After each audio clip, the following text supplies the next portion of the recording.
The universe did not want this pond to be here. I heard you were coming to town, so I had to fertilize my lily before you came. Good. It's all about the thickness of the slice. A little bit of string algae is good. This is just a plant. We had an issue with the sprinkler system. Phenomenal design that Cody came up with.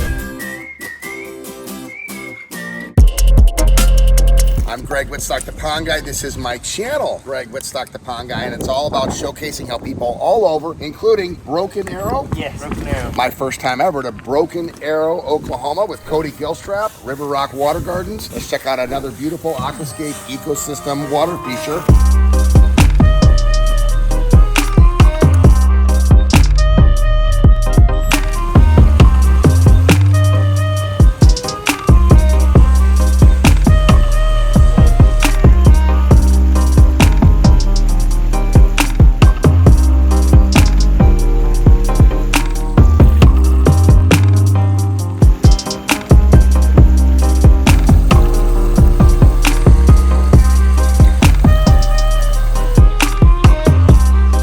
Here we have the homeowners. Gentlemen. I love it. We're agreeing. It's about time. I've been looking forward to meeting you. Oh, really? Somebody. I like this. And you're Brian. I'm Brian, yes. And I heard it's a newer pond, like last year. Brand new, yeah. It's a year old now. Yeah. Just over a year. Yeah. He had to complete it in December, so it was a little cold. I mean, the universe did not want this pond to be here. I'll tell you that, because anything that was not cooperating did not want to cooperate. But he got it done. Oh, he's a stud. Yeah. This guy's crazy. He's pretty good. Yeah, I wish everybody else that did work around here was the same as him. Well, there you have it.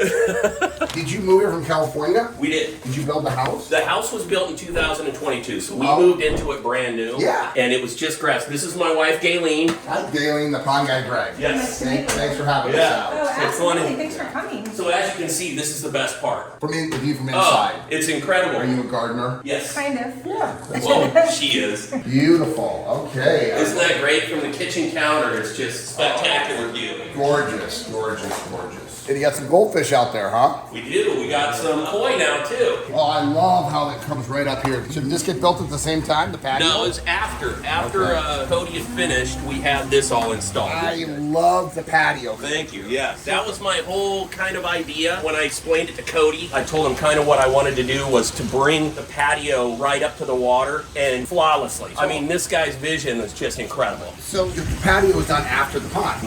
Yeah, okay, now that makes sense. The only thing we messed up on really was having the grill installed before everything. Just hard to get around. Well, it would have been nice to have this pushed out had we known the way the patio was going to shake out. So Yeah. I wish we had done that after the fact. But other than that, I mean, the vision, it's stellar. Well, when you have the edge, it's just such a beautiful Yes. natural edge here. And this is a brand new pond, just went in, so it's basically 6 months old. Yeah. So we say ponds are like puppies. So the first year is going to be a little bit more maintenance, a little bit more training. The second year, starting to get down there. By the third year, you're just got a new ecosystem started in here. You're going to have a little bit of string algae. You have an ion jet. Not yet. I was just looking at that today when I was watching your videos, as always. Yes, yes. That'll help because as you're waiting for the plants to grow in and the ecosystem to get 100%. started, and I take because we got full sun here. This is a full sun pond, and when you have nutrients in the water, crystal clear, clean water, you're going to get string algae growth. 100%. You plug in an ion gen, that stuff will be gone. I have one. It's Gayleen is my ion gen. Alright, so you physically remove it. I do. Which is good because then you're removing those nutrients, and then those are great fertilizer. I And get in there every day, except for the stuff that's stuck to the rocks, like there.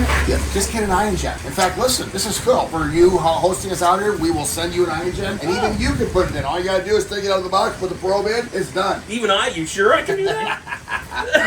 And that will help first so you want to pull it. Yeah. And by year 3, you probably won't even need it once the plants get established. But I'm going to tell you right now, too, you need more aquatic plants. We're working towards that. So our local pond place is called Hardscapes. They didn't have any in stock yet. Okay. So we were just kind of waiting. When we moved here from California for a job, and we lost it in September. We moved here for the job. Yeah. They paid us a lump of money to Both come of out you? here. Yeah, both of us. You work for the same company? Yes. Okay. And I had a 2-year contract. We thought they were going to extend it, and they said, no, we don't want to pay you that much anymore, so they cut us loose. So it kind of put... Oh, But at least the cost of living out here in Broken Arrow is a little different than it's a California. lot better. California's, yeah. We won't talk about I California. don't want to talk about California. We loved it. We grew up there. That's great. But yeah, so we moved here, brand new. All that was out here was a lawn, and I have always been a pond guy. Yeah. Always, since we were little kids. How old are you, Brian? 52, right? 53. Okay, we're the same age, my man. That's what I'm talking 1970. about. Okay, 70 wants you 70. You look much better. Of course she does. They're both both of us. Of course he does. But yeah, there was a mall when we were growing up as kids that had this humongous pond and all these streams and everything. We spent all day, every day at this place. So I've just been in love with them. I've always had fish tanks and a few ponds back home, but nothing like this. Well, I can guarantee you that there's not a person in this neighborhood that would walk back here and not be like,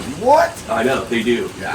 We've invited them to come back anytime that we're not here, as long as they leave by 6. Yeah. They're fine to come Right. back and enjoy the pond. And it's been great. So when it went in, we had an issue with the sprinkler system. God bless Cody for trying to help us fix that problem. We got that fixed, and then we had a few issues with water cooling up in certain spots. So when we had the path installed, we had a water problem over there, so we had to have French drains put in. And ever since, so we couldn't run sprinklers for the first 4 months of having this. So all our plants, they struggled and struggled and struggled. So this is the first year that it's like full on 4-wheel drive. First year sleep, second year creep, third year leap. This is going to become a jungle. And a nice backdrop. You got a beautiful yard. Beautiful backdrop already. You get all the landscaping plants in, and we're going to get you some more lilies. Get a tropical lily. Okay. Or an intersubgeneric, even better, an ISG, which is a cross between a hardy and a hybrid. And you can just get those in mail order, and you can get 12 feet across. Do those survive winter Yeah, months? because it's a cross between it's an intersubgeneric lily. It's a cross between a hardy water lily and a tropical. So you get the blooms of a tropical, the size of a tropical, but the hardiness of a hardy. Okay. I heard you were coming to town, so I had to fertilize my lily before you came. Good. He's been watching my vlogs. Fertilize and a big enough container. Yes. And it's actually a pretty good sized container. It's in a 5-gallon bucket, but it's a net pot that fits in a 5-gallon bucket. Okay. So it sits in the net pot, then I fertilize in the bucket, so all the fertilizer is forced up into the lily. Interesting. It's a really, really cool design. Actually, I have one here. Yeah, let me see that. I'm wondering if the fertilizer is escaping into the water. So this sits on top here, so the lily's in here, right? Yeah, and then what I did you put a put? few holes in the bottom so water goes up, and I put gravel down first, then peat moss, straight peat, and then gravel on top of that, but I fertilize the heck out of the peat moss first. Okay, So with all the time release fertilizer? Yes. So that might be getting through the holes in the bottom. It might be getting in, which will help with feed the algae. Yeah, that's what I was worried about, but I didn't know if it would sink or it would come up. So what we typically do is we use fabric pots, large fabric pots. It's in a fabric inside this. Yeah, so we have big fabric pots now. We'll get you set up with lilies. In fact, you know what? Let me show you this. This is this pond right now in May. We're going to check out this pond in a few months when we actually get this thing filled with aquatic plants, and then your algae will get broke down. Oh, I like this. Hey guys, we came back out to Brian's house. It's been a month since we planted these lilies that Greg sent, and they're absolutely beautiful. Let's check them out.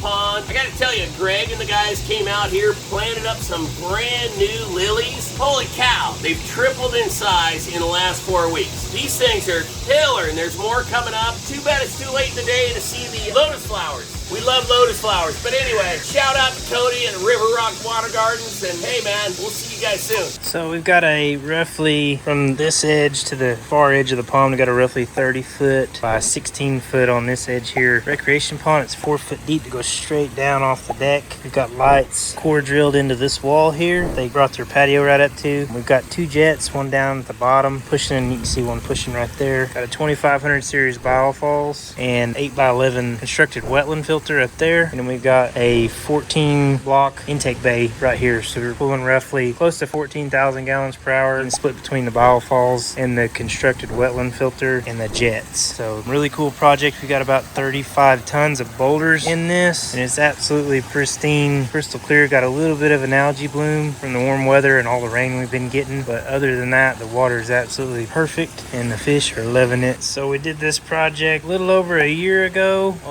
season and a half ago. So a year and a half ago, we did this project right towards the end of the season. It started snowing right when we were buttoning up, and actually had to pull out a heater and do a seam for the liner that goes to the biofall. Had to make a little tent out of a tarp and put a heater in there to make it warm enough to do that seam. But we did this project, if you take out all the rain that we had to shut down for, we did this project in about 7 days, and it was close to $82,000 if we built it again today. So it's super, super awesome. Little rec pond we did with a set of steps steps to walk down in here, and then there's a stepping stone there in front of that waterfall out of the wetlands. So, but I hope you guys like it. So this was our access to the project. The fences were all up, so we had to take these 2 sections of fence down, and then we straddled in between this fence and the next fence over and brought everything in from the front, 1 rock at a time, because we didn't have room to stage it back here. So as we were setting, I had a guy running and bringing us boulders as I was setting, so it had to get in a pretty good groove going there, but it was worked out really well, and love how it turned out. Well, I made homemade jerky. It's my own special blend. Of course, it's not on shelves anywhere soon, but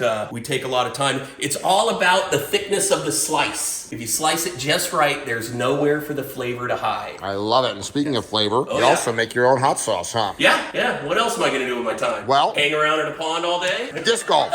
Oh, yeah, disc golf. All right, come on. You got to see this, Tony. You got to come. Come on, Tony. My 24-year-long teammate, Tony Alcala, who's never played disc golf. Holy cow.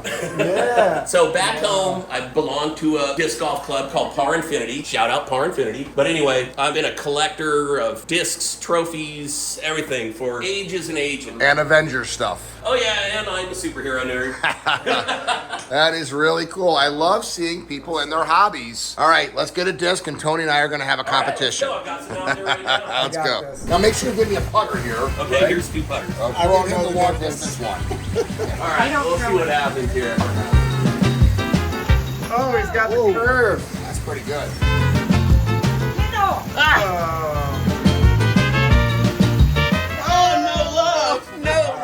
Oh, he was about to throw a forehand. I did it! Hole in one, first shot. All right, go ahead, Tony. Your first disc throw here. Oh gosh. Are these always curving? Yeah, for the most part.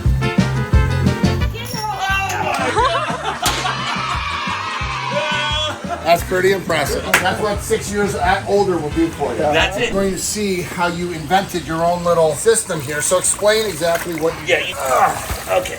What we did, we took this guy and put it inside of the bucket. Now you look inside the bucket, it's got gravel in it. Okay, so- In the gravel there's peat, and in the peat is the fertilizer. which you can see kind of coming out right now. So let's actually move it so we don't get all that Sure. dirt in there. You see this? Come here. That fertilizer will actually go through those little holes where the dirt's coming in, and it'll actually help with the string algae, or actually feed the string algae. Yeah. So there's a couple things to get rid of string algae. First of all, a little bit of string algae is good. This is just a plant. You want this, but what you don't want it is to be excessive where you have to physically remove it. So a couple things that we do. One thing is aquatic plants. They'll absorb the nutrients which feed the algae, because all algae is a plant. The second thing we'll do is add an autodoser. Actually, Cody, why don't you grab that autodoser for me? And the autodoser will add bacteria that will eat the nutrients that feed the string algae. And the third thing is aquatic plants. So right now you have very small. See the size of these lily pads? Now it's early in the spring, but they only have this much growing medium. Right. Okay, and the roots have not hit that growing medium yet. No, Yeah. they haven't. So Nope. it's kind of anemic right now because it hasn't reached down through. And what you have is you have fabric in here. So I don't think that the fabric that you have in here is allowing the roots to penetrate to get down to the growing medium, but the growing medium that you have is feeding the algae. Right. So we're going to take this system out. Let's just put this right back in. Okay. And we're going to bring in some more aquatic plants, and we're going to show you what it looks like in a few months, properly put in with the fabric pots, fertilizer, and some really good plants. And then Cody, explain what you got right here for them. So we've got the Smart Pond Dosing System XT. It's a little bit bigger than an SL, so this is to help for the larger volumes of water in the bigger ponds. So this has got all the little cocktails put together for helping maintain the pond. So it's like a drip eye. You get the 2 different types in here. I saw them on there, the bottles. Oh, the bottles? Yeah. So this is like a drip IV for your pond. So Okay. we'll add a little bit of water treatments every single day, which will then it's not going to actually eat the algae, but what it's going to do is going to compete for the food source that the algae has. Okay. So when you have extra nutrients flowing into the pond, that's going to do it. So the shade, having the aquatic plants that will absorb the nutrients, having the bacteria that will eat the nutrients that feed the aquatic plants, having an ion gen to actually have the breakdown, Right. the combination of the three, okay? So we want maintain for ponds. So this will automatically add in the doser. Why don't we open that doser up? And you can install this in a half an hour in your Okay. yard. It's not complicated. The instructions are in there. But having that constant drip of bacteria, when you add new bacteria into the pond, it causes spawning in the other bacteria. And unless you're going to every single day add a cap full of bacteria, this will do it automatically. All you have to do is set the programmer for how much. And I would do a double dose right now because you have so much algae in the full sun and the low plants. So about once a month, you got to change out this cartridge. That's it. Fantastic. My whole goal with my channel is to improve the consumer's experience with ponds. You've had a pond, but a little preformed pond. Oh yeah. So you went from a little preformed pond, which is a Yugo car, to a Ferrari of a car, and we want this thing to be dialed in with plants, dialed in with the ecosystem ecosystem. It's always going to be harder to start an ecosystem in the first year. Like I said, the ponds are like puppies. Year 1, you still train them. Year 2, a little bit more by year 3. But the landscaping, when it matures here, the aquatic plants, the doser, the ion gen, this thing in a few months is going to look way different than it does right now. All right. Okay. I'm all about that. My channel is about education. So when I see a new pond owner with a new pond, and it's a beautiful pond, phenomenal design that Cody came up with, but I want to be able to educate the world as well. We have other channels. Ed the Pond Professor, Team Aquascape. Team Aquascape is devoted to the construction. Ed the Pond Professor is primarily the biology. And so if you watch those channels, you're going to learn more about the technical aspects of this. But this is a great opportunity because I'm going to show you this pond, and you're going to see the difference with the properly planted aquatic plants and an ion gen and an auto doser and all of the things that you can do to improve the consumer's experience. When I got started in this hobby, I didn't have any of these things, and there's so many more things that improve the consumer's experience. This is a beautiful pond, and we're going to make it that much nicer with the additions of the things that didn't exist when I started, that Aquascape invented: ion gens and auto dosers and aquatic plants that are properly taken care of, which is the #1 thing that I see is people not having their plants in big enough containers and properly fertilized. Wait till you see the difference when this pond is completely aquascaped. I love my job.